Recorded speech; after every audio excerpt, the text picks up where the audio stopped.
Hello, welcome back to Live Noding.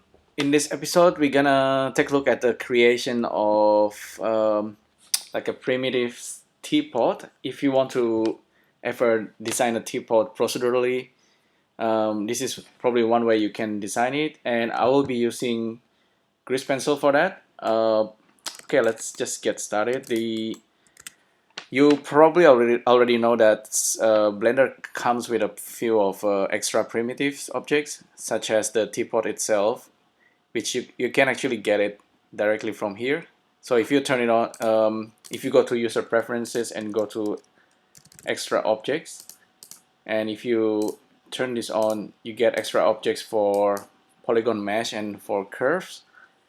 And the mesh one actually comes with a teapot's design here, and it's actually probably quite interesting if you look at the codes that generates this teapot. I don't know how they did it, but I think um, this is like the basic teapot. Maybe it's just like importing the mesh as it is, just like Suzanne monkey head in Blender. It's nothing fancy, just like a mesh that you imported, like this monkey head. Maybe at some point I'll try to make this monkey head procedural as well. I don't know how, but it's probably possible already. Um, all other primitives can already be generated procedurally in Sverchok, but I will try to do the teapot.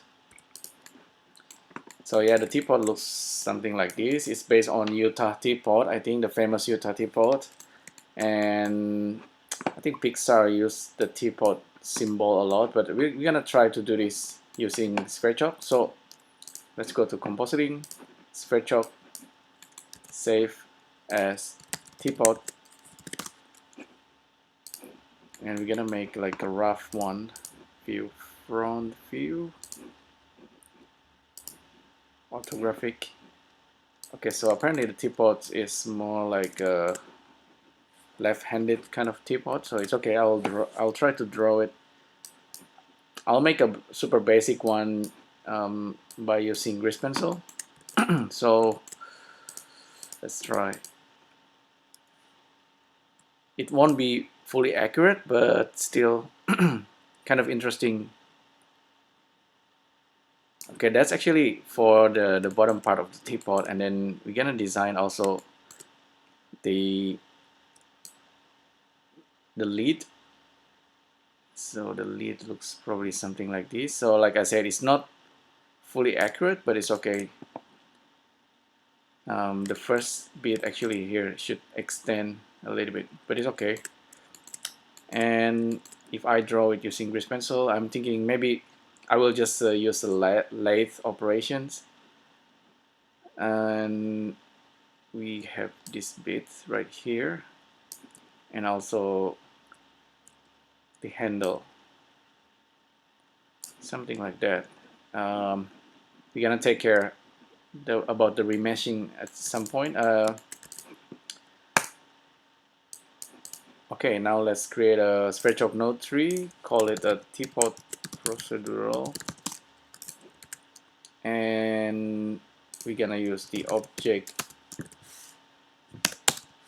ID selector, and let's get the grease pencil data. Active frame is the default, that's okay. And let's take a look at the data first. This is our grease pencil points, very messy, but we're gonna quickly use a vector interpolations to resample it. So see, we can easily resample using range float, as you already know, 0 to 1, and then we want how many points we want. I think it's okay to leave it like 12 points per strokes. You do get yeah, I think that's okay actually, not too bad. And the next thing we want to do is to separate all these strokes. We know that we have 4 strokes, each one representing something part of the teapot. So we're gonna use list item and separate the data. Factor interpolations. I think after factor interpolation we need to use UV connection to separate the points. I'll show you that real quick. So that's our data with ages. We actually might need more resolution there.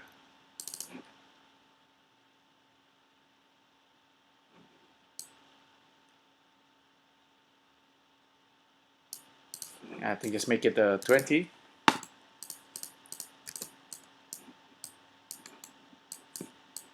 And so the next thing we want to do, let's see. Actually, I think we can actually separate it here. There you go. We need to list item it at level 1 so we can separate the points into 4 different strokes. Let's work with the first strokes, which is the body of this teapot. We still need to use UV connections, and we need to revolve it, or lathe or screw modifier. It's actually called lathe. So lathe operations, vertices and edges. Let's have a look at the result. It's actually the default, and it's actually already creating our teapot. We can add thickness and whatnot, but this is actually pretty good for us.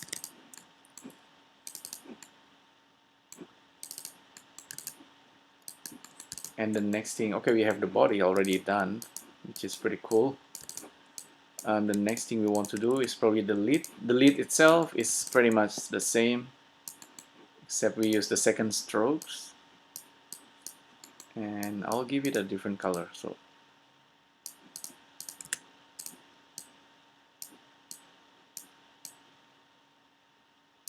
that's the lid, different color as well.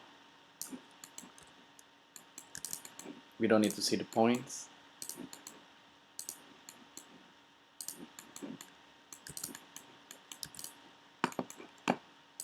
Front view.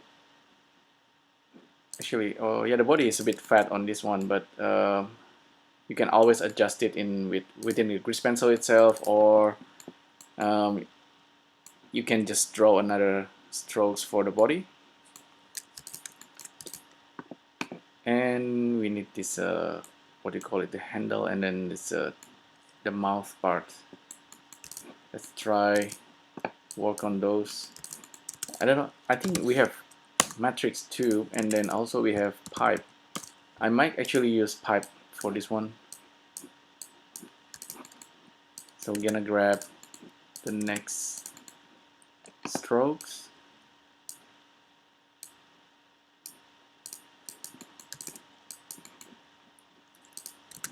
Let's check out the result. Okay, that's the mouth bit.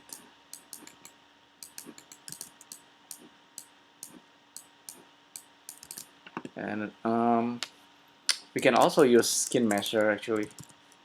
So skin measure, or maybe the curve thing. Polyline viewer. Polyline viewer is slightly different, and the result is going to be a curve. But this is something you can use as well. Let's use pipe for now.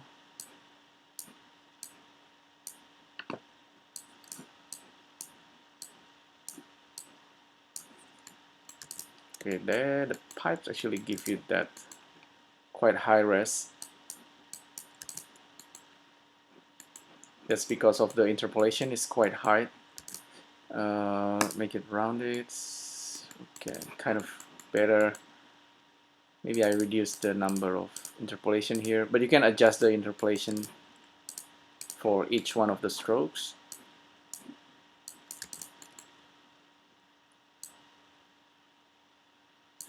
Yeah, probably that's a good idea. I'll use list input here and make a 4 integer and plug this into the count. so we can adjust the interpolations individually. So for the mouth bit there,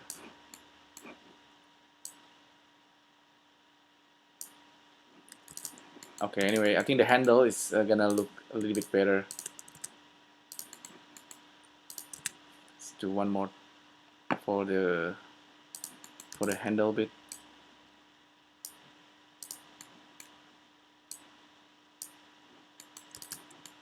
Ah, okay, apparently we got twisting on the handle, which is pretty interesting.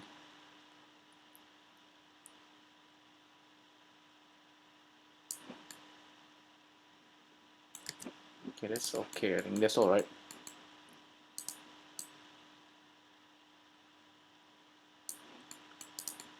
Whenever you see some kind of bugs or something, that means there's still place to improve this. So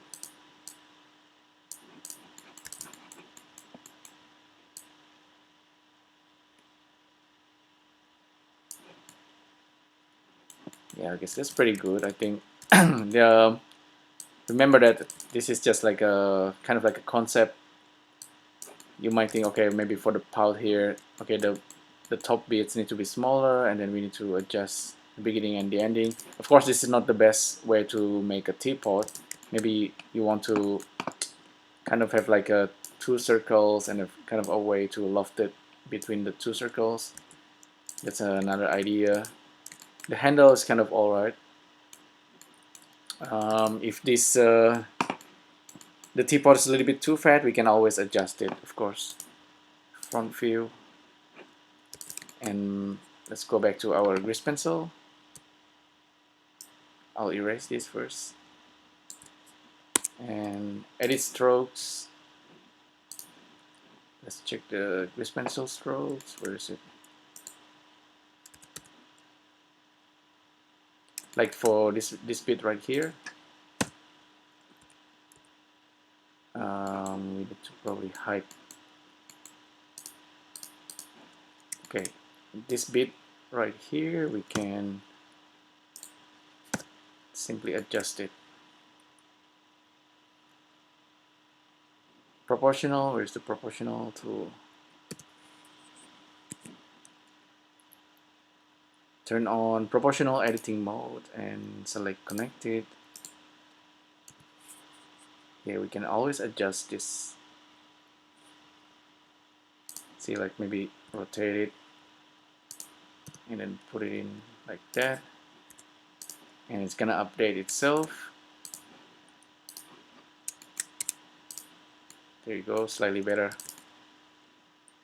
Can we control the radius? I think we can't control the radius for the whole thing. I don't know if we can control for each points. Maybe we can.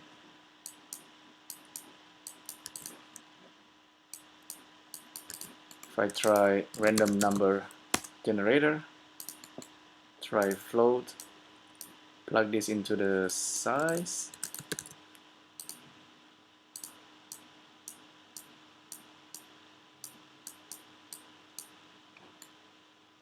Okay.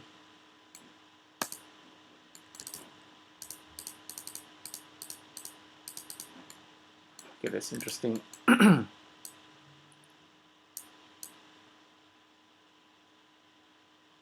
Oh, apparently, okay, maybe this guy doesn't work like that. The pipe doesn't work for the whole pipe. Maybe I need to join it somehow.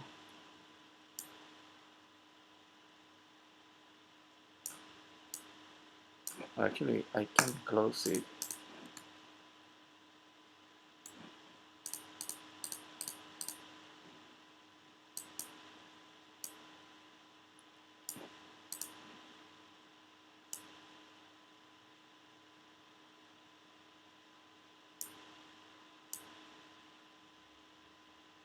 Oh yeah, that actually works.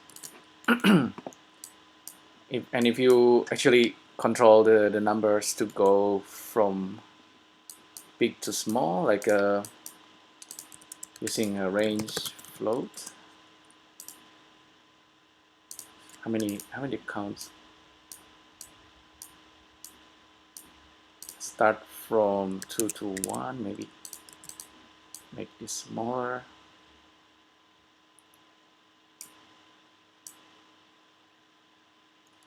Okay, that's definitely better.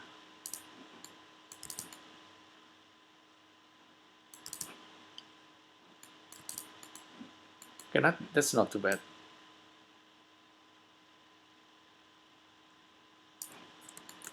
Can be smoother, of course. Yeah, but that's anyway. That's kind of the basic. You kind of get the grease on it.